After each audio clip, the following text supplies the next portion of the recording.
আসলে আমরা ছেলেরা অতিরিক্ত বিশ্বাস করে ফেলে বলে সবার কাছে ঠকে যায়। এক ভাই আমাকে বলতেছিল আমাদের রিলেশনটা ছিল প্রায় 1 বছরের। একদিন হঠাৎ শীতের রাতে ওয়াজ মাহফিল হচ্ছিল আমাদের এখানে। আমি ওয়াজ মাহফিল থেকে প্রায় রাত 2টা বাজে আসি। বন্ধুদের কাউকে অনলাইনে না দেখে একটা মেয়ে অনলাইনে ছিল, তাকে মেসেজ দিলাম, তার সাথে কিছু কথা হলো। এভাবেই ওই দিন চলে গেল। তারপরের দিন তার সাথে কথা বলতে লাগলাম। 2-1 দিন গেল। তারপর একদিন তাকে প্রপোজ করলাম। সে রাজি ছিল না। সে বলছিল ফ্রেন্ড হিসেবে থেকে যাবে। এখানে কিছু কথা আছে ভাই। আমি মেয়েটাকে চিনলাম না, জানলাম না, হুট করে তাকে প্রপোজ করে দিলাম। যাই হোক, তারপরে আমি বললাম আচ্ছা ঠিক আছে, আমরা ফ্রেন্ড হিসেবেই থেকে যাব। 3 দিন কথা বলার পর সে আমাকে প্রপোজ করে। আমি তো অনেক খুশি হয়ে গেছিলাম। তারপর থেকে আমাদের রিলেশন শুরু হয়। আমাদের রিলেশন ভালোই যাচ্ছিল, কিন্তু আমি তাকে হারানোর ভয় পেতাম। ওকে সবসময় বলতাম আমাকে কখনো ছেড়ে যেও না। সে বলে কুরআনের কসম আমি তোমাকে কখনো ছেড়ে যাব না। আমিও ভাবছিলাম সে হয়তো সত্যি আমাকে অনেক ভালোবাসে। সারা রাত দিন তার সাথে কথা বলতাম। 10টায় ঘুম থেকে উঠে আমি তাকে মেসেজ দিতাম। সে আগে উঠলে সে আমাকে মেসেজ দিত।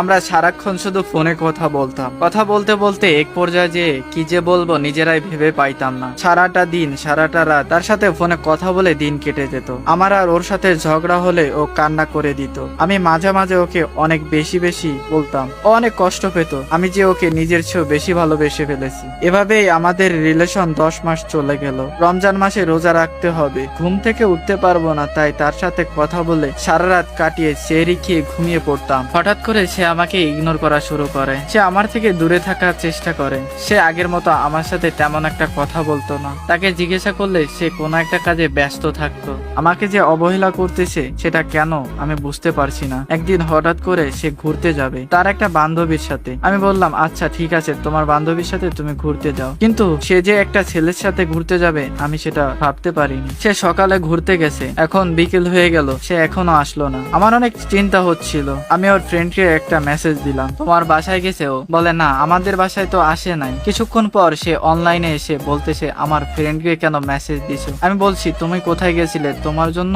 আমার অনেক টেনশন হচ্ছিল। সে বলতেছে আমি জামাই নিয়ে ঘুরতে গেছিলাম। আমি বললাম বাজে কথা বাদ দাও। তখন সে তার সাথে থাকা একটা ছেলের পিক দিল। আমি বললাম এটা কি? এটা কি তোমার চাচাতো ভাই? সে বলল না, এটা আমার জামাই। আমাদের কিছুদিন বাদে বিয়ে হয়ে যাবে। বিয়ে ঠিক হয়ে গেছে। এমন সময় অনুভূতিটা কেমন হয় যার সাথে ঘটে সে ছাড়া কেউ জানে না। আমি অনেক কান্নাকাটি করি। তার কাছে ভালোবাসাটা ভিক্ষা চেয়েছিলাম। আমি একটা কথাই বলছিলাম আমাকে ছেড়ে কোথাও যেও না। বন্ধুগুলা এবং বাজারের লোকজন আমার কান্নাকাটি দেখছিল। কিছুক্ষণ পরে আমাকে ব্লক করে দেয়। তার বোনের সাথে আমি যোগাযোগ করি। যোগাযোগ করে কথা বলার চেষ্টা করি। তার বোনকে বলি তোমার বোনের নাকি বিয়ে হয়ে গেছে। সে বলে মিথ্যা কথা, বিয়ে ঠিক হয়নি। তার বোনকে দিয়ে আনব্লক করাই। তার সাথে আমি অনেক যোগাযোগের চেষ্টা করে কথা বলতে শুরু করি। সে আর আগের মতো কথা বলতেছিল না। 4 দিন পর ফিরে আসে সে একটা নতুন সত্য নিয়ে। সে বলে আমি যেন সবকিছু ভুলে নতুন করে তাকে ভালোবাসতে শুরু করি। তার কথাটা শুনে আমি বড্ড খুশি হয়ে গেছিলাম। বেইমানি করুক, কিন্তু তাও তো আমাকে ভালোবাসে। আমি তার এক কথায় রাজি হয়ে যাই। আমি বলি আচ্ছা ঠিক আছে। 2 দিন কথা বলার পর আবারও অবহেলা শুরু করে। তেমন একটা আমার সাথে কথা বলতো না, খালি ইগনোর করতে শুরু করে। আমি তাকে বললাম তুমি কি আমার সাথে সারা জীবন থাকবে? বলে জানি না।